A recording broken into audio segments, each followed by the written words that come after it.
Welcome to study classes. Physics के अपने इस सेशन में हम लोग चर्चा करेंगे प्रकाश का गोलीय पृष्ठों पर अपवर्तन। परावर्तन और अपवर्तन की चर्चा हम लोग कर चुके हैं, यानी reflection of light and refraction of light. तो गोलीय पृष्ठों पर अपवर्तन कैसे होता है? जैसे प्लेन पृष्ठ पर अपवर्तन होता है, समतल पृष्ठ पर अपवर्तन होता है, उसी प्रकार से गोलीय पृष्ठ पर भी अपवर्तन होता है। और आपको बताया गया कि दो प्रकार के गोलीय पृष्ठ हो सकते हैं, कॉनकेव और कॉन्वेक्स। तो गोलीय अवतल पृष्ठ पर अगर हम अपवर्तन का सूत्र देखें, आप निर्देशांक ज्यामिति की चिन्ह परिपाटी पढ़ चुके हैं, उसी के अनुसार दूरियां होंगी। एक गोलीय अवतल पृष्ठ है S P S dash, P जिसका ध्रुव है, इसके मुख्य अक्ष के बिंदु O पर एक बिंदु वस्तु स्थित है, O से चलने वाली प्रकाश की किरण OA परावर्तन के पश्चात CN यानी अभिलंब CAN है, वक्रता केंद्र को पृष्ठ के किसी बिंदु से मिलाने वाली रेखा अभिलंब कहलाती है पृष्ठ पर। तो अभिलंब CAN की ओर झुकते हुए AB दिशा में निकलेगी। अब AB को अगर पीछे बढ़ाया जाता है तो ये जो मुख्य अक्ष है उसको I पर प्रतिच्छेदित करता है। एक प्रकाश की किरण OP जो होगी वो सीधे निकल जाएगी, क्योंकि वक्रता केंद्र से होकर जाने वाली प्रकाश की किरणें बिना विचलित हुए सीधे निकल जाती हैं।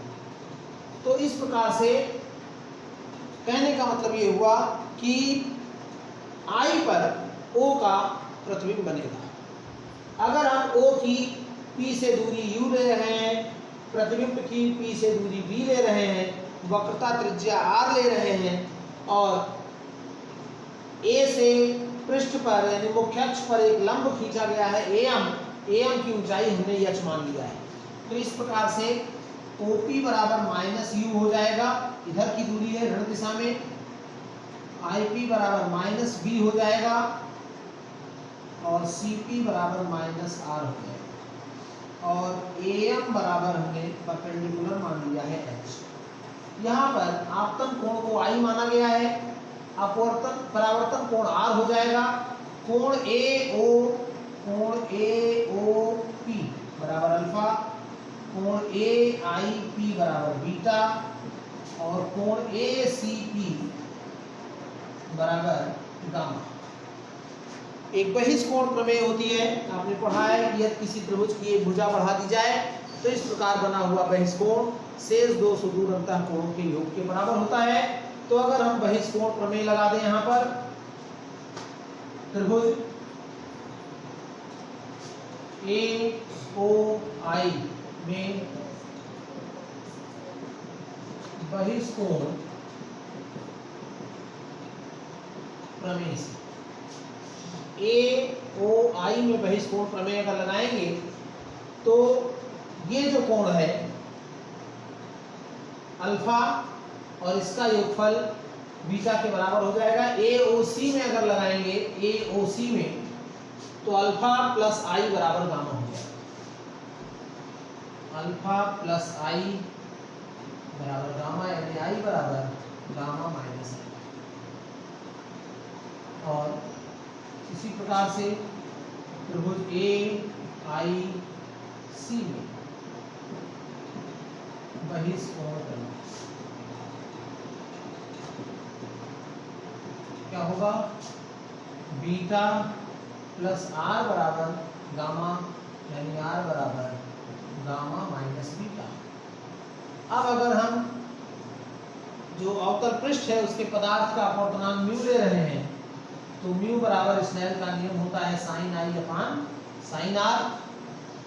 और I और R बहुत छोटे होंगे, तो जब I और R बहुत छोटे होंगे तो साइन I बराबर I हो जाएगा और साइन R बराबर R हो जाएगा। जो दर्पण का पृष्ठ का व्यास है वो बहुत छोटा माना जा रहा है, तो जब व्यास बहुत छोटा होगा तो I और R बहुत छोटे होंगे और इसके साथ बिंदु MP के बहुत समीप होगा। I, R, alpha, beta, gamma बहुत छोटे होंगे। तो जब बहुत छोटे होंगे तो साइन थीटा बराबर थीटा होता है यानी I बटे R। I बराबर हम म्यू R लिख सकते हैं, म्यू, और I gamma minus minus alpha mu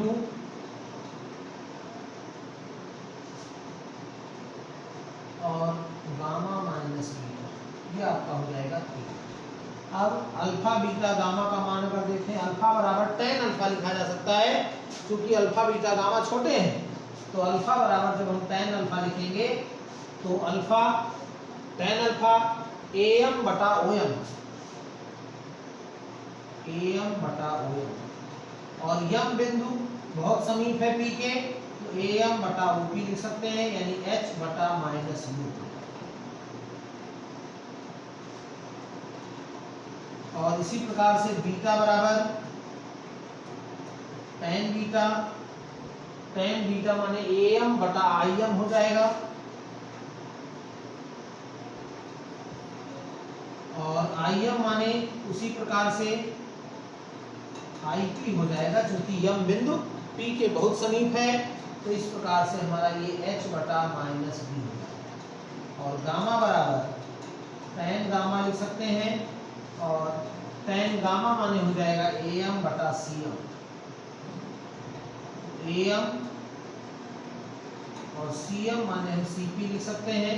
तो जब cp लिखेंगे तो ये h बटा माइनस r है, और इस प्रकार से हमको ये मान प्राप्त हो जाते हैं।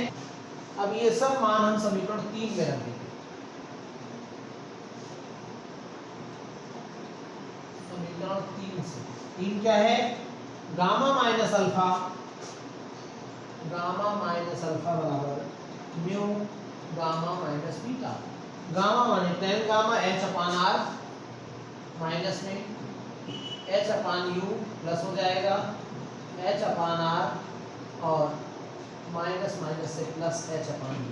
h कॉमन ले लीजिए तो कट जाएगा, 1 बटे r प्लस 1 बटा u म्यू बटा r प्लस म्यू बटा u। पक्षांतर करेंगे, म्यू माइनस 1 अपान r म्यू बटा v माइनस 1 बटा u। ये गोलीय पृष्ठ पर अपवर्तन का सूत्र हुआ, जबकि म्यू क्या है, पृष्ठ के पदार्थ का अपवर्तनांक है वायु के सापेक्ष। अब कभी कभी क्या होता है, इन माध्यमों के अपवर्तनांक अलग अलग होते हैं, इधर μ2 हो गया, इधर μ1। एक सघन माध्यम है, इसको सघन कहेंगे, और इसको विरल कहेंगे।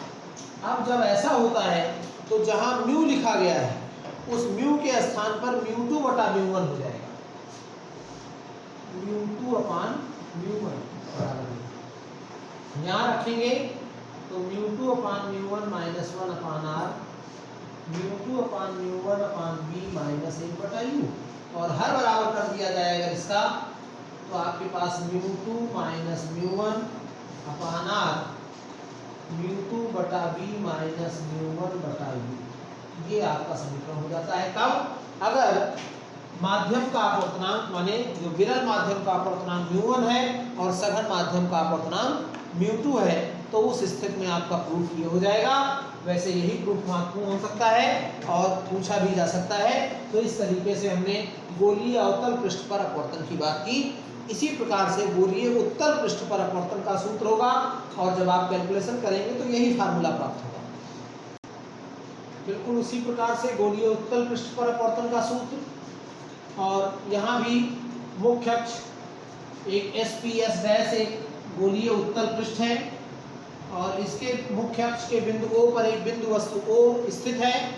O से चलने वाली प्रकाश की किरण OA अभिलंब CAN की ओर झुकते हुए AB दिशा में निर्गत है। इसको अगर पीछे बढ़ाया जाएगा तो ये मुख्य अक्ष को I पर प्रतिच्छेदित करेगी, और इस प्रकार से I पर प्रतिबिंब हमको प्राप्त हो जाएगा। ध्रुव से वस्तु की दूरी u, प्रतिबिंब की दूरी v और वक्रता त्रिज्या r हो, आपतन कोण I और परावर्तन कोण r मान लिया गया है।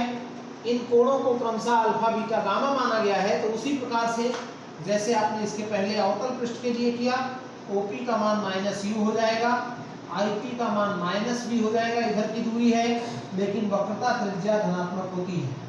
उत्तल पृष्ठ के लिए वक्रता त्रिज्या धनात्मक होती है, क्योंकि उधर होता है पृष्ठ। कोण AOP बराबर अल्फा, कोण AIP बराबर बीटा, और कोण ए सी पी बराबर गामा, और एम परपेंडिकुलर खींचा गया है ओपी पर या सीपी पर मुख्य अक्ष पर, और एम बराबर हम मान लेते हैं एच। तो त्रिभुज AOC, त्रिभुज AOC में बहिष्कोण प्रमेय बिल्कुल उसी प्रकार से जैसे आपने वहां प्रमेय लगाई थी वैसे यहां लगा देंगे। बहिष्कोण प्रमेय से क्या होगा, AOC में बहिष्कोण प्रमेय लगाएंगे तो अल्फा धन गामा बराबर आई, और त्रिभुज AIC में भी बहिष्कोण प्रमेय अगर लगा दी जाए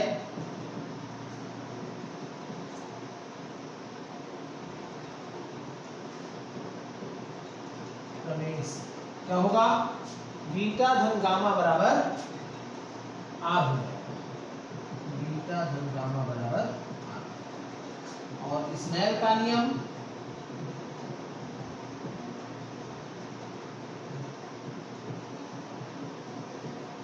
म्यू बराबर sine I upon sine R. अब जब हम इसका व्यास बहुत छोटा लेंगे तो आई और आर छोटे होंगे, और आई आर छोटे होंगे तो अल्फा बीटा गामा भी छोटे होंगे। I R alpha beta gamma छोटे होंगे, और छोटे होंगे तो क्या होगा, अल्फा आई बराबर साइन आई को हम आई लिख सकते हैं, और इसी प्रकार से साइन आर को आर लिख सकते हैं।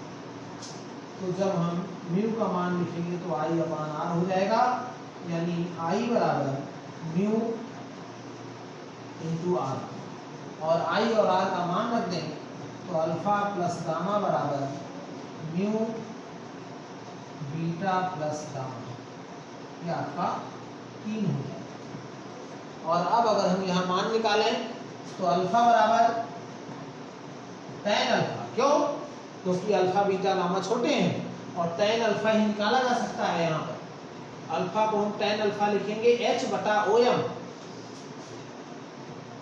h बटा OM या AM बटा OM, AM AM ही रहेगा, और OM को हम OP लिख सकते हैं क्योंकि M बिंदु P के बहुत समीप है। तो AM माने h बटा minus U, beta tan beta हो जाएगा, और AM बटा IM, AM रहेगा, IM माने IP, और H बटा माइनस B। और इसी प्रकार से tan गामा अगर निकाला जाए